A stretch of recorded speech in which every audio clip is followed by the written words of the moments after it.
mwake karibu Ukuri kwanone podcast EP17 kanakandika video kashasha akazina banyiswa n'ijimbere donner uri mushasha ntiwibagire kugira subscribe, like, comment maze urungikire iyi video mugenzi wawe.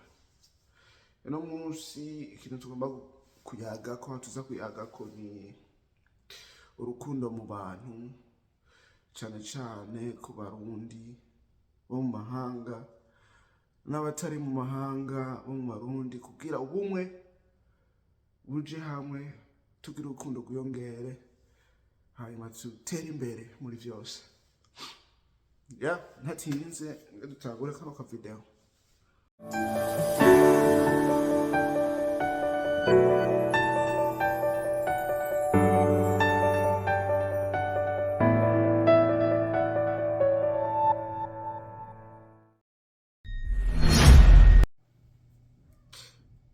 Rero icambere na mbere umuntu ukwiye kumenya aho ukwiye gukora cyane cyane imbere ya byose kugira urukundo rwiwe arusabikanye, aruhe n'abandi, abeho mu bugwaneza n'abandi bantu, yumve ko umutima wiwe atangorane, ni kumaza kwiyakira hanyuma akikunda. Urumva nta yindi nzira niyo nyene, kumaza kwiyakira hanyuma ukikunda, hanyuma ukaraba ngene wakira n'abandi. Kubera utikunze ne hamwe usanga uri kurasuzugura n'abandi bantu, kubera nta rukundo muri wowe ubufise.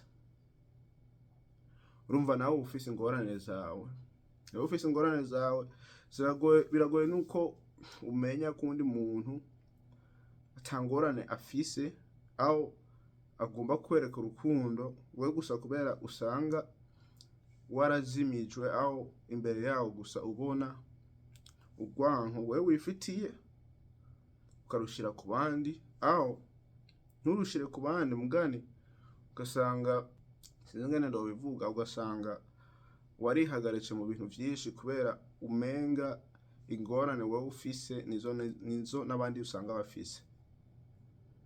Rero ngene naho umuntu yoza kuramuca amahoro usanga uri kuramwakira warakaye umenga washavuye, kandi uwo muntu gusa yaraje nyene kukuramuca kubera ufitiye ingorane muri wewe.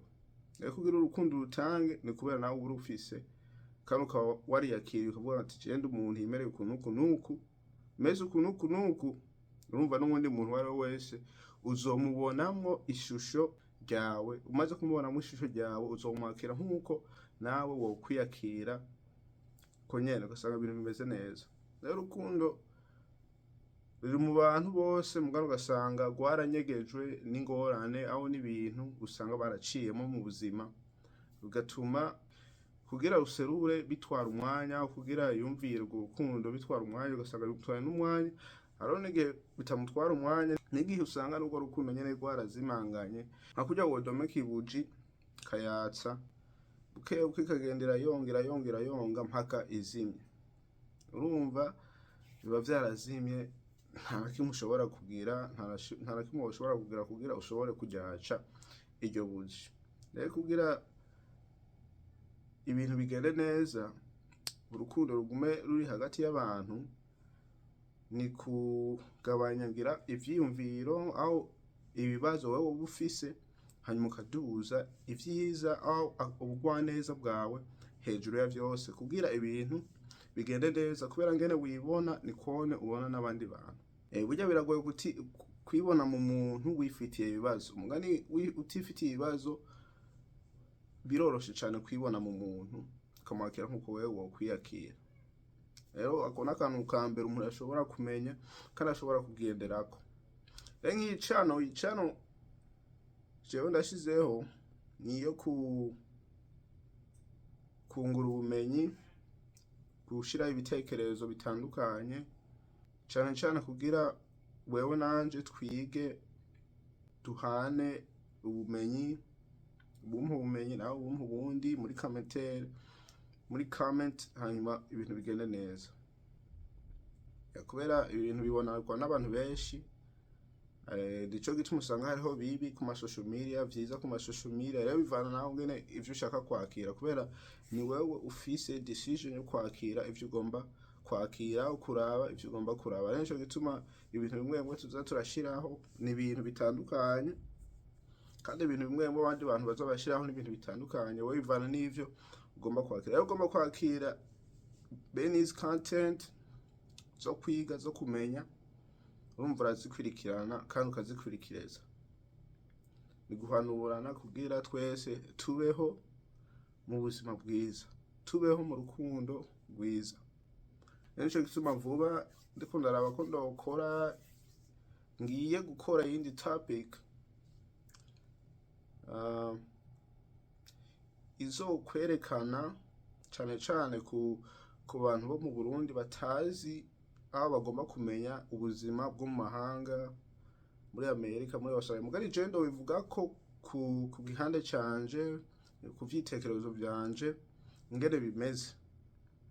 Hanyuma kubera burya kugira umuntu yakira urukundo rwanyu, kubera abamenya ivyo nawe uba ushobora kumenya, muka muri hamwe, muri kumwe mu rungano rumwe, kugira mwese mugende muhuza hamwe. Mbe mudahuza hamwe usanga bigoye. Nico gituma usanga nk'abantu bo mu mahanga cane babona ukundi kuntu, aho ntibabona ukundi kuntu, hari babona bari hejuru kandi nabo bamwe bari hasi, abandi bakabona bari hejuru.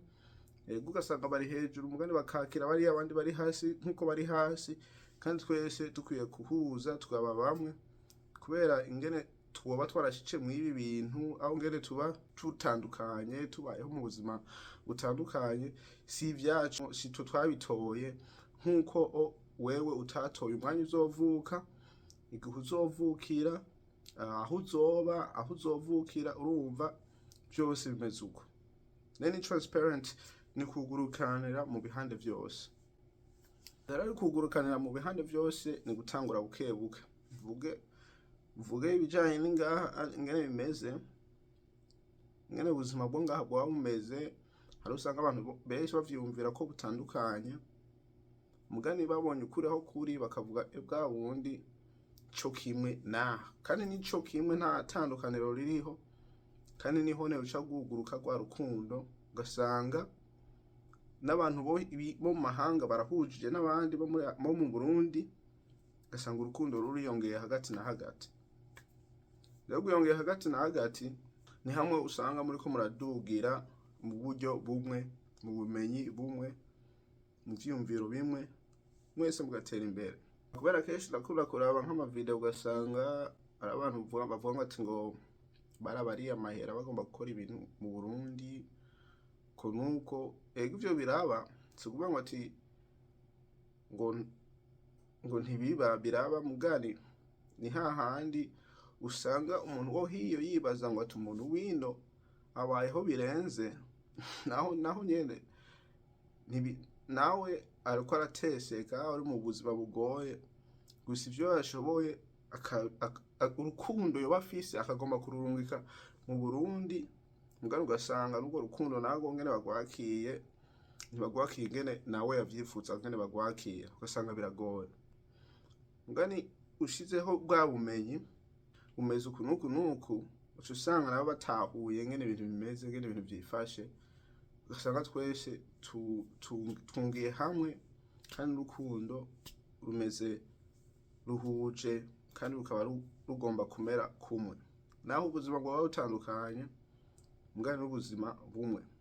Gusa ni kubera hariho karusho, mugani naho hariho akarusho, burya umuntu wese arondera akafungura arondera akaronka ivyo afungura, ababaye mu buzima bungana na mugenzi we. Kubera hariho abarara inzara n'abatarara inzara, umva iryo ni itandukaniro. Mugani twese dufungura, nta tandukaniro riba ririho. Ni ko ndabibona, kubera burya twese kubaho ni kurondera tugafungura, hanyuma ubuzima bukabandanya, nta bindi. Urose ivyo naho uba hehe mu gihugu kimeze gute, je mfunguye nawe ugafungura, ntaco ndakurusha. Kubera twese tuzohurira hahandi nyene, naho ni mu kuzimu, ntarona tutazohurira umwavuga ngo ati je zogenda iwanje mu ijuru abandi zogenda iwanje, hari abatagomba kugenda hariya handi kwa shitani. Urumva n'ibintu bitandukanye ngaho mu kuzimu nyene, tuvuye muri iyi si n'ivyo bitandukanye, ahandi ho twese turi bamwe. Rero urukundo ni kugwubaka hagati y'abarundi bose bari mu mahanga atandukanye, bakibuka yuko aho wavukiye n'ahantu agatima kaguma, kandi n'ahantu udashobora kwibagira. Ni nkuko woba ufise umuvyeyi, hanyuma uwo muvyeyi ukamusiga ukagenda ahantu. Rero ugiye ahantu ntuzoca burundu nyene uvuga ngo ati je sindosubira kuraba urya muvyeyi, aho sindosubira kugenda kumuramutsa urya muvyeyi, kubera hariho n'igihe uzosanga uramwikozeko nyamuvyeyi ku mpanuro aho ku bindi bintu ugasanga uramukeneye.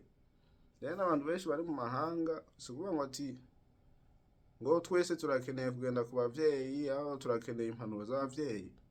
Mugari ntiwokwibagira yuko umuvyeyi yakuvyaye ariho kandi ahemuka, kandi yifuza no kukubona rimwe na rimwe. Paka si uno munsi aho kayaho kino munsi kari k'urukundo hagati y'abarundi mu Burundi maze no mu mahanga. Vuba gusa ni kubera ntararonka internet ngaha, kandi hanze mwabonye ko hameze nabi, sishobora kugira amavideo ngo hanyuma ngende kuya posting aciye kwa sister, usanga bigoye. Rero nanje ngoma ndondera internet kugira nze ndasohora ayo mavideo, hanyuma ubumenyi bube muri twese, urukundo rwongere muri twese. Aho uri hose umenye yuko ntushobora kwibagira uyu muvyeyi yari, ntushobora kwibagira uyu muvyeyi wawe. Naho buri hehe urukundo, aho agatima kawe kazokwama kibuka umuvyeyi. Ego urashobora kuba uba ahantu aho uri mu bintu vyiza birenze n'ivyo wasije, birenze n'ivyo wakuriyemo, n'ivyo abavyeyi baguhaye, n'ivyo abavyeyi bagizene, kibagira. Mugani vyiza ntiwokwibagira kubera umuvyeyi amara umuvyeyi. Naho kubera ndibaza nta murundi w'umwana atakubiswe, naho yoba yarakubise ukarira, naho yoba yaragizene, mpaka usanga uri kurasubira muhira buke buke, kandi bikunze byama byakunze barakugururira ibintu bikabandanya, kandi pese ukaraka.